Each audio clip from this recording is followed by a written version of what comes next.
शहर की पहचान बनाएंगे।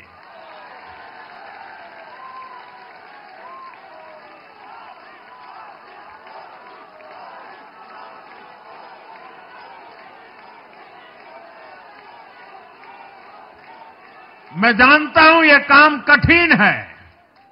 मैं ये भी जानता हूं ये काम बहुत लंबे समय का है। गंगा जी का देखिए, राजीव गांधी के जमाने से वो काम चल रहा है।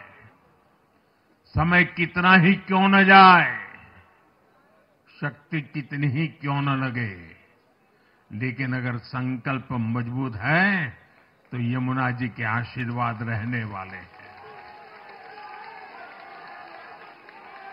हम मां यमुना जी की सेवा के लिए हर प्रयास करेंगे, पूरे सेवा भाव से काम करेंगे। साथियों, ये आपदा वाले ये कहकर राजनीति में आए थे कि हम राजनीति बदल डालेंगे, लेकिन ये कट्टर बेईमान निकले। मैं आज वरिष्ठ महानुभाव श्रीमान अन्ना हजारे जी का बयान सुन रहा था। अन्ना हजारे जी काफी समय से इन आपदा वालों के कुकर्मों की पीड़ा झेल रहे थे। आज उन्हें भी उस पीड़ा से मुक्ति मिली होगी। साथियों, जिस पार्टी का जन्म ही भ्रष्टाचार के विरुद्ध हुए आंदोलन से हुआ हो, वही भ्रष्टाचार में लिप्त हो गई। ये देश की ऐसी पार्टी बनी जिसके मुख्यमंत्री, मंत्री भ्रष्टाचार के आरोप में जेल गए, जो खुद को ईमानदारी का सर्टिफिकेट देते थे और दूसरों को बेईमानी का मेडल देते घूमते फिरते थे, वो खुद भ्रष्टाचारी निकले। ये दिल्ली के भरोसे के साथ बहुत बड़ा धोखा था। शराब घोटाले ने दिल्ली को बदनाम किया। स्कूल और अस्पताल में हुए घोटालों ने गरीब से गरीब को परेशान किया, और ऊपर से अहंकार इतना कि जब दुनिया कोरोना से निपट रही थी तो ये आपदा वाले शीश महल बना रहे थे।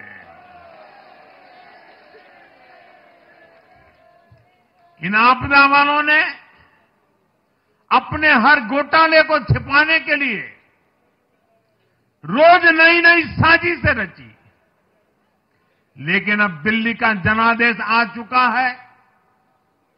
मैं गारंटी दे रहा हूं, पहले विधानसभा सत्र में ही सीएजी की रिपोर्ट सदन में रखी जाएगी।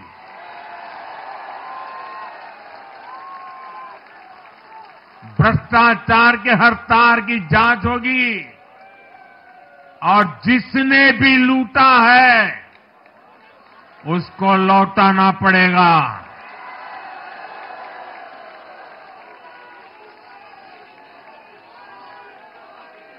ये भी मोदी की गारंटी है।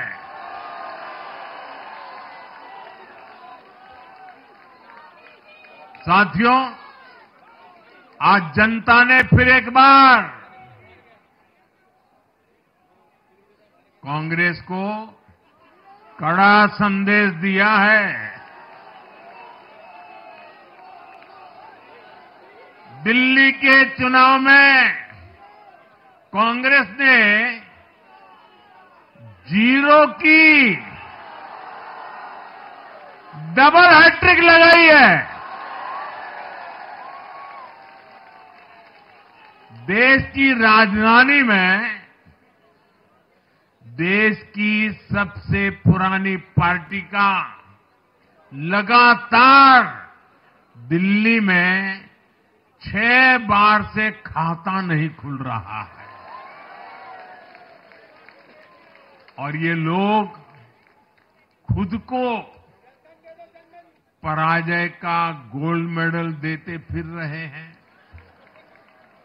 सच्चाई ये है कि कांग्रेस पर देश बिल्कुल भरोसा करने के लिए तैयार नहीं है।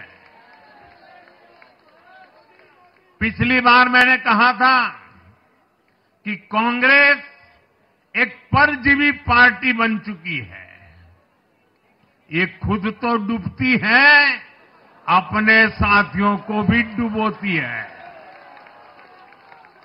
साथियों, कांग्रेस एक के बाद एक अपने सहयोगियों को खत्म कर रही है और इनका तरीका भी बड़ा मजेदार है। आज की कांग्रेस अपने सहयोगों की जो भाषा है, जो उनके एजेंडा है, उसी को चुराने में लगी हुई है। उनके मुद्दे चुराती है, फिर उनके वोट बैंक में सेंध मारती है।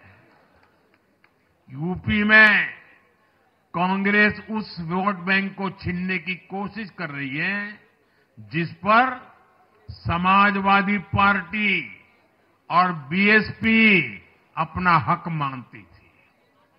मुलायम सिंह जी इसको बराबर समझ गए थे।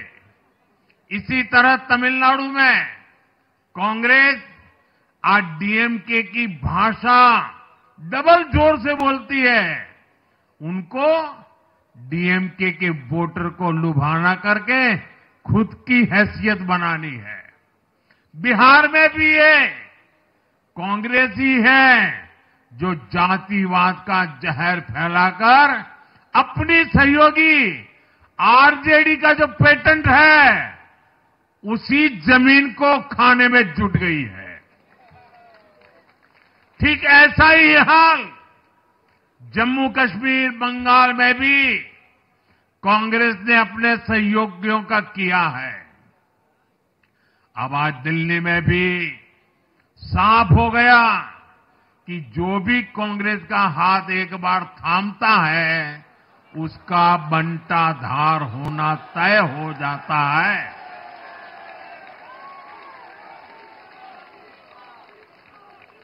और जो राजनीति का अध्ययन करते हैं उनके लिए मैं आज एक काम छोड़ देता हूं। देखिए, इन्होंने 2014 के बाद 5 साल तक ये कोशिश की, हिंदू बनने की कोशिश की। मंदिरों में जाना, मालाएं पहनना, पूजा करना, भांति भांति की कोशिश की। उनको लगा कि ये करेंगे तो बीजेपी की वोट बैंक में हम सेंध मार करके कुछ ले आएंगे, लेकिन उनकी दाल गली नहीं। तो आपने देखा होगा पिछले कुछ वर्षों से उन्होंने वो रास्ता बंद कर दिया। उन्होंने माना कि ये भाजपा का क्षेत्र है, उसमें पैर नहीं डाल सकते। अब जाए तो जाए कहा, तो ये राज्यों की जो अलग अलग पार्टियां अलग अलग अपने मुद्दों पर जो अपनी जान चला रही हैं, अब उनकी नजरें उन पर है। और इसलिए, और वो भी समझ गए होंगे, बोलते नहीं होंगे, समझ गए होंगे कि ये उनको ही खा रहे हैं।